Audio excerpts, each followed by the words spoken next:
Hello, and welcome to my presentation, Energy Renewability in Africa. I want to focus on a major challenge that a lot of African states and countries are facing, which is to transition from coal-based energy to renewable energy sources. And I would like to highlight Cape Town as a prime example, being able to overcome such a challenge. So on to Cape Town. Cape Town has reduced a lot reliance on coal by investing in renewable energy, especially solar power. The city has also promoted decentralized energy systems, and here you can see on this huge map of Cape Town and other nearby areas was like a lot of like places to where, such as like solar wind example, and other areas around to where they have managed to use renewable energy to help sustain and fulfill these cities. And also, according to the World Energy Cities Partnership, Cape Town has worked to reduce its dependence on coal by allowing businesses and households to generate their own power and give it back to the grid. We will sell it and give it back to the grid. Renewable energy also has improved energy security because Africa has a lot of national power outages, and then people can't work, people can't do their tasks, and that's a huge problem over there.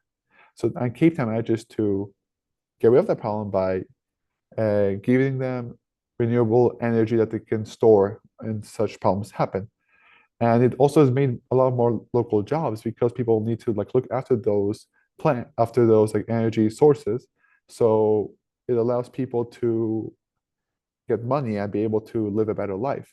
Also, Cape Town's model shows that cities can lead climate action. Now, on to why is it a problem? Because, as I mentioned before, coal is not a good thing. Did I mention? Okay. What I'm going to mention now is that coal is not a good energy source used like at all because it creates carbon emissions, air pollutions, and it drains people's health.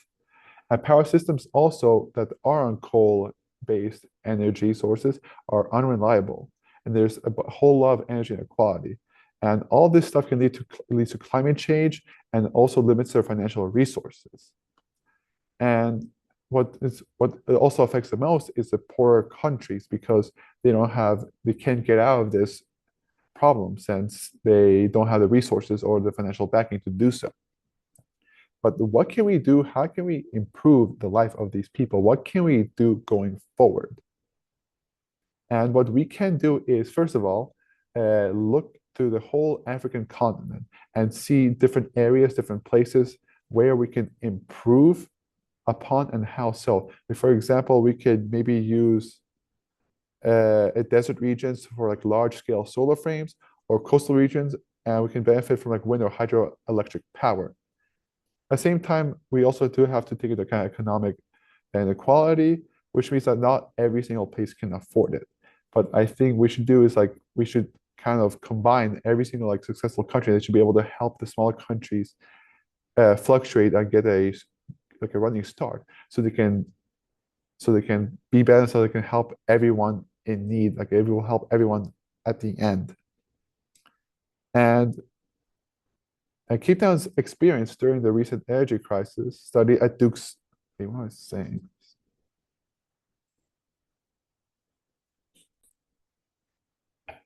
Also, a while ago, Cape Town experienced a recent energy crisis, and it shows that local governments can play a major role in driving change when national systems are slow to adapt. So we can maybe also use the government to help Africa uh, get back up and be a better place for more people to live. But in conclusion, Cape Town offers a realistic and practical model for renewable energy transition across Africa by adapting solutions to local terrain and focusing investments on poor, high-need communities. African cities can reduce emissions, improve energy access, and create a more sustainable future for everyone. Thank you. And here are the references that I used for all of this research, all of these pictures, all of these slides. So yeah.